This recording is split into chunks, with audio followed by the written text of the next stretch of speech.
Bem contigo? Muito bom dia, Fábio. É um prazer conversar contigo, todos os ouvintes da Rádio Acústica.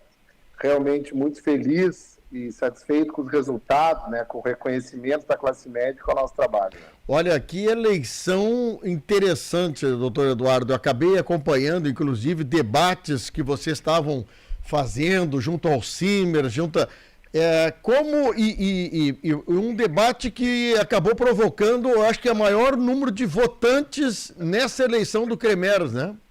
Sem dúvida alguma, né? Não sei se são vários motivos, né? Só que foi a eleição com maior percentual de eleitores, né? Praticamente 80% dos eleitores realmente votaram nessa eleição. Claro, foi a primeira eleição totalmente online, né? Que as pessoas não precisavam se deslocar ao conselho ou não precisavam também votar por meio de carta. Então teve também essa motivação grande o interesse em votar, mas principalmente pelos debates, né? O debate no Sindicato Médico, o debate na Universidade Federal de Ciências da Saúde de Porto Alegre. Então, realmente, teve debate em outras emissoras também de televisão. Então, realmente, deu interesse na eleição.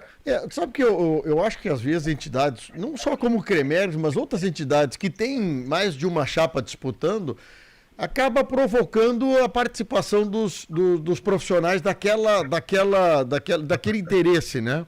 E uma eleição também traz, como quando tem assim concorrência, traz também à luz compromissos das chapas, né? Com a categoria, com o desdobramento disso. Quais os pontos que o senhor acredita, doutor Eduardo, que nessa eleição, para os médicos que foi a eleição do Cremers, tenha sido importante e é um divisor de água daqui para frente? Sem dúvida alguma, o debate de ideias, quando tem mais de uma chapa, é muito importante, né? Às vezes tu torna um pouco mais acirrada a disputa, às vezes torna os debates, às vezes, não só apenas de ideias, mas às vezes acontece fake news, narrativa, às vezes desinformação, só que na maioria das vezes se consegue debater ideias e planos e metas de gestão, né? Então, nós temos várias metas de gestão e vários desafios para o futuro, né? Que em breve nós temos que enfrentar. A pandemia trouxe algumas coisas interessantes. Inclusive, eu falei com uma amiga na sexta-feira, a respeito de ela, através da pandemia, oportunizou-se outros tipos de relação entre pacientes e médico.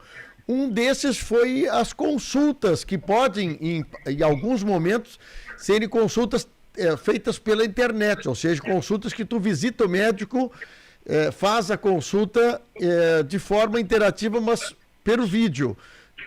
Como é que o senhor vê essa situação pós-pandemia? Pegou bem isso? É uma coisa para ficar, doutor Eduardo? Sem dúvida alguma, né? Essa questão de eu diria assim, de não estar no mesmo ambiente físico. O médico está atendendo seu paciente de uma forma online, usando as tecnologias, né? De não estar no mesmo ambiente físico do médico, né? Sem dúvida alguma, né? Isso veio para ficar, não diria que surgiu na pandemia, mas isso foi catalisado, isso aumentou muito durante a pandemia. Isso é uma realidade que veio para ficar. Não se concebe mais não ter à disposição a consulta por telemedicina. E essa consulta é olho no olho, é o paciente vendo o médico, mas não estando no mesmo ambiente físico. A mesma coisa como nós estamos fazendo agora. Sim. Eu estou em Porto Alegre aqui e o Fábio Renner está lá em Camaquã, no estúdio da Rádio Acústica. Nós estamos falando, só não estamos fisicamente no mesmo ambiente. Só que nós estamos nos vendo, então isso para a medicina facilitou muito, né? Sim. Lembra a questão ambulância-terapia, micro-ônibus terapia? Se a gente conseguir evitar muito isso, muitas vezes transportando os pacientes 200, 300 quilômetros, sem uma necessidade. Então, realmente, isso veio, sem dúvida alguma, para ficar. Isso na classe médica foi bem aceito? Como é que é isso? Como é que os colegas seus veem esse tipo de atendimento? Que nós não estamos falando de um atendimento, o primeiro atendimento, muitas vezes é um atendimento de revisão, de conversa, de adequação, né, do medicamento, né? De mostrar exames. no início se tinha um pouco de restrição e um pouco de receio. Mas, ao longo do tempo, esse receio foi sendo visto que realmente ela tem indicações. Claro, ela não substitui a consulta presencial, no mesmo ambiente físico, vamos dizer assim. Não substitui. Só que ela é uma importante ferramenta que pode ser lançada mão para uma consulta de retorno, para uma consulta para mostrar exames. Então, ela está sendo muito bem vista pela classe médica e ela tem suas indicações. Eu reforço, ela não substitui a consulta presencial. É importante, tá? Ela não substitui, mas ela auxilia em muito. Nós temos aqui uma região, por exemplo, como o senhor disse aí, nós temos uma região que tem uma percepção e busca, não só via prefeituras, mas também as próprias pessoas buscam profissionais fora do município.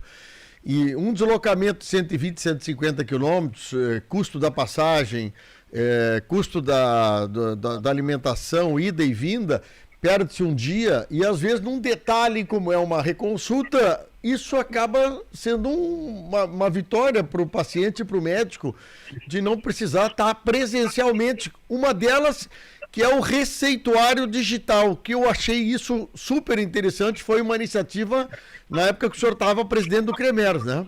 Sem dúvida alguma, Fábio, eu fico feliz, né? Lembrança, praticamente tu está no dia a dia de todos os médicos e pacientes gaúchos, foi desenvolvido na nossa gestão, lá no Conselho, tanto não apenas receitas, mas quanto solicitação de exames, também quanto a questão de atestados médicos, né? Então está todo mundo utilizando, já são mais de 4 milhões de receitas emitidas, e agora a gente quer avançar. Vamos ver, até peço a ajuda dos meios de comunicação, peço a ajuda de vocês da radioacústica, eu sei da influência que vocês têm sobre a classe política, para a gente conseguir aquelas receitas que eu diria que são dos remédios controlados, que é as receitas azuis e amarelas. Sim. Que a gente quer ver se consegue incorporar também no sistema.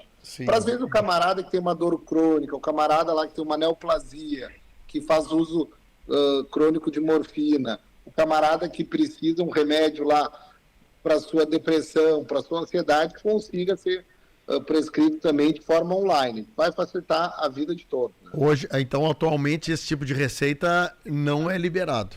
Não é liberado, não por nossa causa, Conselho Regional de Medicina, Sim. nem só o Conselho Regional de Farmácia. A Anvisa, Agência Nacional de Vigilância Sanitária, e a Secretaria Estadual da Saúde é que vela. Ah, tá. Isso aí é federal, essa decisão. É federal. Nós já tivemos várias lá na minha primeira gestão, na presidente do Conselho, com a presidência da Anvisa, com as direções da Anvisa, só que não conseguimos. Agora a gente quer ver se reforça os pedidos, como a Anvisa não conseguiu desenvolver o sistema. Nós estamos com esse sistema pronto, a gente quer ver se consegue isso. Sim, cortou um pouquinho a ligação. A gente quer ver se consegue agora com a Anvisa, fazendo a pressão política, agora estando lá dentro do Conselho, a gente consegue com mais força agora que eles disponibilizem. Porque nós temos a tecnologia, nosso sistema está pronto, é só realmente ter o sinal verde dele. Sim. Eles queriam montar o sistema e até agora não conseguiram. Qual é a ligação da Anvisa de não liberar esse tipo de receita? É controle? Daqui a pouco alguma coisa sair da normalidade, doutor Eduardo? Supostamente, Fábio, é controle. Só que na prática não é. Porque o controle atualmente é num livro. Imagina, se anota num livro, foi disponibilizada as receitas 01 a 100 ao doutor Eduardo Trindade. E daí eu tenho que carimbar nesse livro. Esse livro, muitas vezes, eu já vi, está mofado, pode estar, as intempéries, não tem como se controlar. Então, se o objetivo é de fiscalização, de controle, um sistema eletrônico é auditável, fica muito mais fácil. Hoje em dia eu vou em qualquer esquina, eu faço o carimbo de qualquer médico e vou lá e saio carimbando, vendendo atestado. Os sistemas, por meio eletrônico, a pessoa tem que colocar seu usuário, sua senha, tem que colocar sua assinatura digital.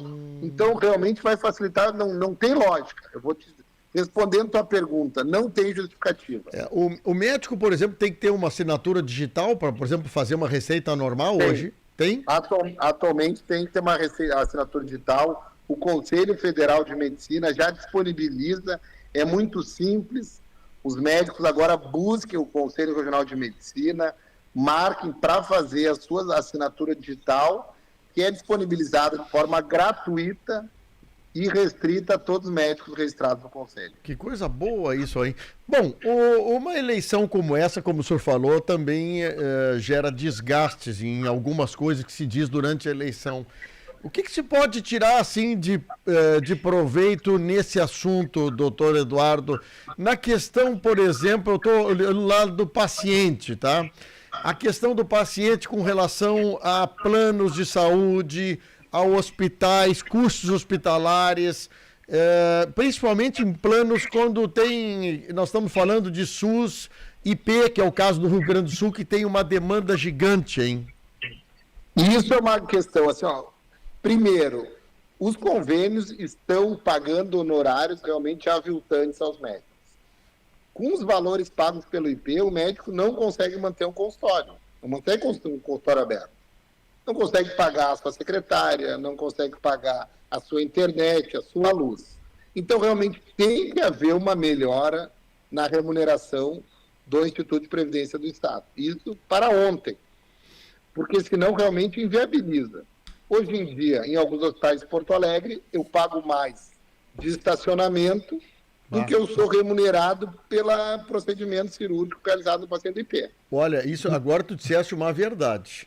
Olha, impressionante o preço do estacionamento nos hospitais de Porto Alegre. É uma coisa assim que passou 4 horas, 5 horas, deve dar uns R$60 aí É caríssimo, pai. É caríssimo, pai.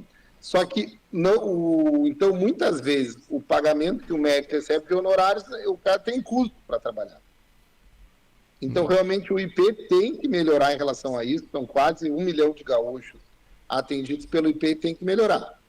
Então, os médicos têm que voltar agora, depois de passar desse processo eleitoral, os médicos têm que procurar, os pacientes têm que procurar os seus médicos, realmente esclarecer os seus médicos, questionem os seus médicos, porque daí vão esclarecer todas essas questões. E também, aí, em relação agora, saindo dos planos de saúde, indo para o sistema único, o SUS tem que melhorar. Os hospitais estão vendo situação de penúria porque é da mesma forma. Os procedimentos pelo SUS não são reajustados há décadas. Sim. Então, da forma que está, se o hospital não é estatal, se ele não é do governo, com os valores pagos pelo SUS, ele consegue se manter. Em Camaquã, o hospital aqui, que é um hospital de médio porte, ele tem um déficit mensal de 1,5 milhão. De 1,5 milhão, imagina, o de uma cidade polo, que tem várias cidades aí no seu entorno, que se reportam à cidade de Camaquã, o hospital realmente tem que fazer um malabarismo financeiro para conseguir se manter com as portas abertas. Sim, e aí foge médicos para atender aqui, foge profissionais de prestação de serviço. Muitas vezes é difícil conseguir médicos, é difícil conseguir equipamentos, é difícil conseguir o PME. É brabo, né? Que coisa até difícil. Se me permite, claro. Eu gostaria de mandar um abraço ao doutor Tiago Bonilha, que foi diretor há muito tempo do Hospital aí de Camaquã. Continua. Um camarada assim, muito parceiro, realmente vamos estreitar as relações para ver se a gente consegue melhorar essa relação institucional, até do hospital, melhorar as condições de saúde da região. E também um abraço ao doutor Anselmo, cirurgião geral, aí de Camaquã, se eu não me engano, ele é o diretor regional do Simers, também amigão da gente, o cara que todo mundo gosta, viu? Um amigão e um cara que a gente tende assim, que vamos buscar soluções. Não adianta a gente ficar só reclamando, não. Vamos buscar soluções, vamos melhorar. Então agora já, meu abraço ao doutor Anselmo e ao doutor Tiago Bonito. O doutor Eduardo, uma coisa que eu vejo, assim, cada categoria procura para si os seus interesses, suas relações. Mas no caso, por exemplo, de médico, hospital, paciente, esse tripé aí, né? Se o hospital não está bem financeiramente, ele não vai se propor a fazer qualquer reajuste ou melhoramento de pagamento de médico e, consequentemente, aceitar aumento de medicamentos e outros produtos para atender no hospital. É uma relação que, eu digo assim, tem que se unir às categorias que trabalham no entorno, por exemplo, de um hospital, para poder, politicamente, buscar soluções. Quer dizer, os médicos, os hospitais trabalhar politicamente junto ao IP. os médicos e os hospitais trabalhar politicamente na Anvisa, entende? No Ministério da Saúde, quer dizer, tem que trabalhar. Esse é o objetivo agora.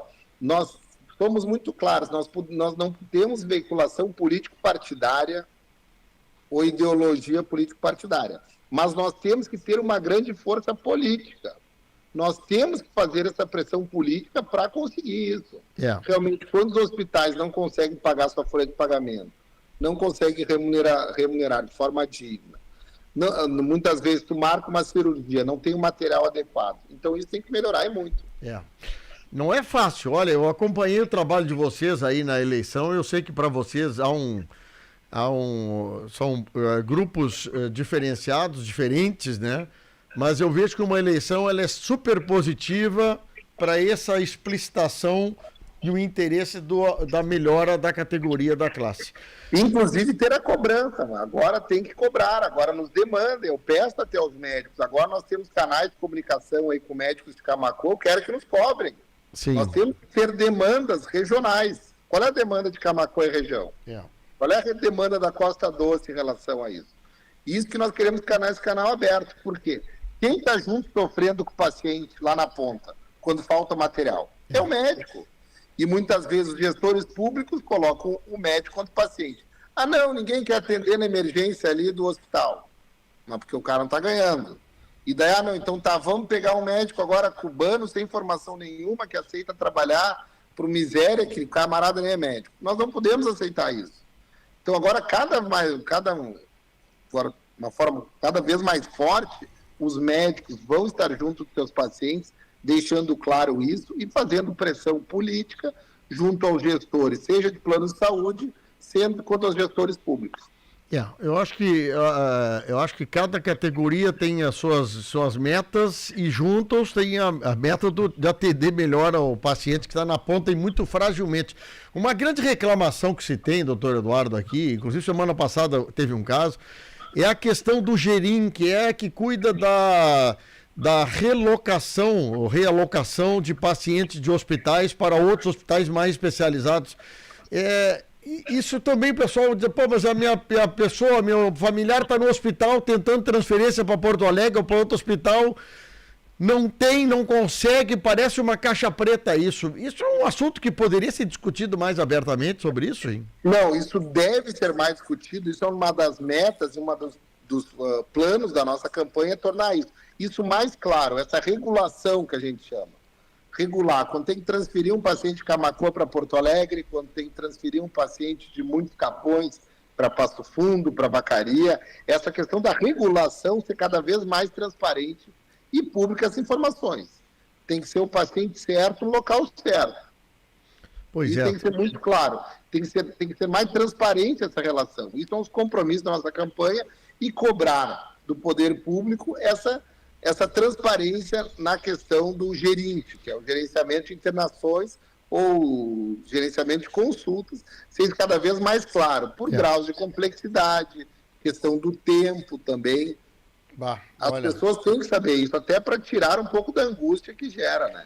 Um familiar esperando um leito. Porque aqui também tem um médico que atendeu o paciente e está vendo que o paciente precisa de um outro hospital com recurso.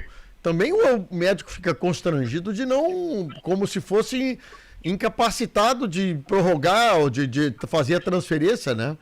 Não, muitas vezes como se fosse uma vontade dele. Não, na verdade, muitas vezes ele está ligando para os outros hospitais e não está conseguindo leito, ele está tendo dificuldade, ele quer oferecer o melhor ao seu paciente. Eu concordo que há jeito de haver mais transparência nas coisas para isso acontecer. Esse é o doutor Eduardo Delbauer Trindade, que foi eleito presidente do CREMERC para a nova gestão. Inicia a nova gestão dia 1º de outubro, é isso? Dia 1º de outubro, é isso mesmo. Dia 1º de outubro. Doutor Eduardo, desejamos sucesso nessa nova período que vocês vão fazer a gestão do CREMERC. E a Acústica FM se coloca à disposição para fazer também a parte de volta, de transferir aqui para os nossos ouvintes sugestões, críticas e também pontos positivos que a sua gestão venha conseguir, tá bem? Nós também, Fábio, esse é um compromisso nosso, cada vez estar mais perto de todas as regiões do estado. nos cobrem com demandas também. Então, estamos sempre à disposição e é um prazer conversar com a equipe da Rádio Acústica, conversar contigo, Fábio Reiner, que é um verdadeiro canhão aí em toda a região. Então, é um prazer e um privilégio.